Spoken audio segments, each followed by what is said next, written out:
अशोक साहेबराव थिटे, राहणार गणेगाव खालसा, तालुका शिरूर, जिल्हा पुणे। खऱ्या अर्थाने मला फेब्रुवारी महिन्यामध्ये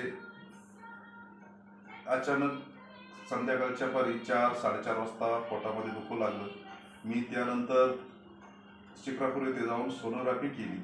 सोनोग्राफी केल्यानंतर माझं मूतखडा ह्या आजाराचं निदान झालं आणि ते निदान झाल्याच्या नंतर मी 1 ते 2 दिवसामध्ये कारेगाव MIDC येथील श्री साई श्रद्धा हॉस्पिटल या ठिकाणी येऊन एक ॲडमिट झालो आणि त्या ॲडमिट झाल्याच्या नंतर सरांनी मला 1 महिन्याचा सुरुवातीला प्रथम कोर्स दिला। त्या कोर्सच्या नंतर हळूहळू माझे पोट तर दुखायचं थांबलं।